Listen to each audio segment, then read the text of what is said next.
Hey, this is Pastor Dan. Let me walk you through how to turn on the Trinity audio-visual system so you can get plugged in and get your presentation going. The first thing you want to do is come into Centennial Hall and find this box back in the sound room. You touch this screen right here, and it'll turn itself on, and you'll see this. The first thing you want to do is press audio. You'll see this screen on, turns everything on. Then you have to figure out which room are you going to be in. If you're in the sanctuary, you want this room to be this color. If you're going to be out in the courtyard, this one, if it's brighter, it's muted. So now there's sound in both rooms. Now there's just sound in the courtyard.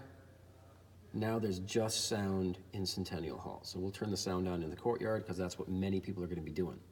Then you want to go back to home, go to video. To turn on the screens out in the courtyard, over here to TV, you press on. They all turn on. If you're going to use the screens in Centennial Hall, you press these arrow buttons to lower the screens, and then on to turn on the projectors.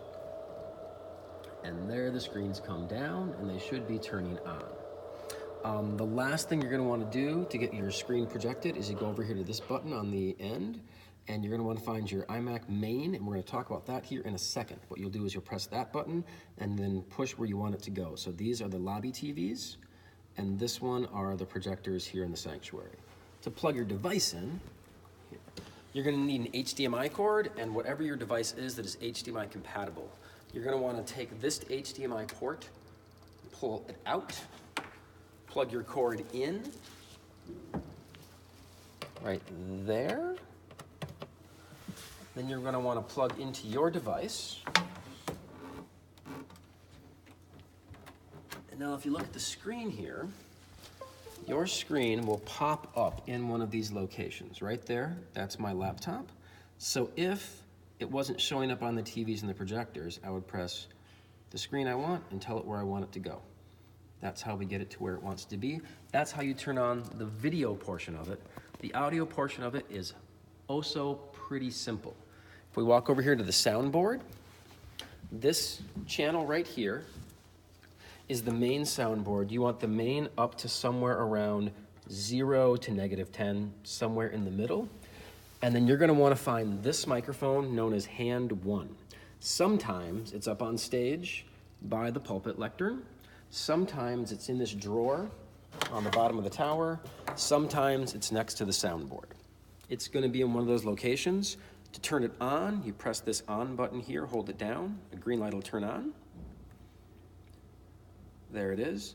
Now if you look at the soundboard here, we'll show you which channel it is. As I'm tapping the microphone, you see this is where the light is showing up. That tells us we're on channel 20. Bring that up to about -5, -10 in there somewhere. And then you'll also notice there's no sound, but if we go up here, this red button is the mute button. We press that, then we have sound where we told it where we want to have sound. That's how you turn it all on. Isn't too difficult. To turn things off, this microphone, just press and hold the power button. It'll turn itself off. Go back over here and just repeat the process you did when you logged in. It'll be on the home screen. To turn stuff off, you go to audio, off. Everything turns off. Go to home, video, and this little power one right here. Press that and just turn things off, off, screen up, and you are done. So that's how you get everything plugged in, ready to go, and you just unplug your HDMI cord, plug this one, the rounded one, back in, and you have set everything up. If you have any questions, just let me know. Always glad to help out.